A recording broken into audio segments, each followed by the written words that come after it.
रहिवासी भागात सुरू असलेल्या अनधिकृत कमर्शियल व्यवसाय आणि अतिक्रमणावर कारवाई न झाल्याचा आरोप करत एका नागरिकानं महापालिका प्रशासनावर गंभीर आरोप केले आहेत। तक्रारदारांच्या म्हणण्यानुसार गेल्या 4 वर्षापासून झोन क्रमांक 1 अंतर्गत येणाऱ्या भागात अनधिकृत आजोळ अभ्यासिका व हॉस्टेल चालवलं जात असून संरक्षक भिंतीचं अतिक्रमणही करण्यात आलं आहे। या प्रकरणी त्यांनी वारंवार निवेदनं दिली, पत्रकार परिषद घेतली, तसेच थेट महापालिका आयुक्तांकडे तक्रार केली। आयुक्तांनी फोनद्वारे कारवाईचे आदेश दिल्याचा दावा असतानाही झोन क्रमांक 1 चे सह-आयुक्त व उपअभियंता यांनी कोणतीही ठोस कारवाई केली नाही असा आरोप करण्यात आला आहे। यामुळे स्थानिक ज्येष्ठ नागरिकांना मानसिक त्रास सहन करावा लागत असून विद्यार्थ्यांच्या वावरामुळे सुरक्षिततेचे प्रश्न निर्माण झाल्याचंही सांगण्यात आलं आहे। तक्रारदारानं महापालिका प्रशासनावर दिशाभूल आदेशाचं उल्लंघन आणि आर्थिक व्यवहारांचे आरोप केले असून आयुक्तांनी स्वतः लक्ष घालून प्रकरणाची चौकशी करावी आणि अनधिकृत व्यवसाय तात्काळ स्थलांतरित करावा अशी मागणी केली आहे।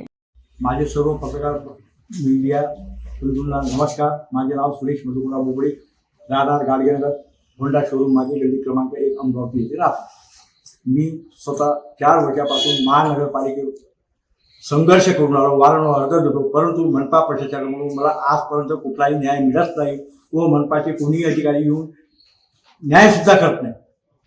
मी 20 नोव्हेंबर 25 रोजी निवडणूक बहिष्काराबाबत पत्रकार परिषद घेतली। आज 20 जानेवारी 2026 आहे, आज 2 महिने उडाले। 40-45 दिवस मनपाचा कोणीही अधिकारी रिकामी असताना न्याय करण्याकरता आले नाही।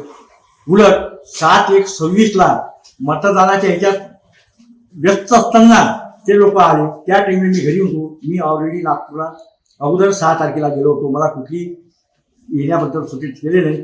त्यांनी येऊन माझ्या कुटुंबातील मुलासोबत चर्चा केली, परंतु गैरअर्जदारावर कारवाई केव्हा करेल याबद्दल त्यांनी कुठलीही भूमिका स्पष्ट केलेली नाही। त्यामुळे मी आत्मदानाचा निर्णय घेतलेला आहे। कधी करणार? 26 जानेवारी 2026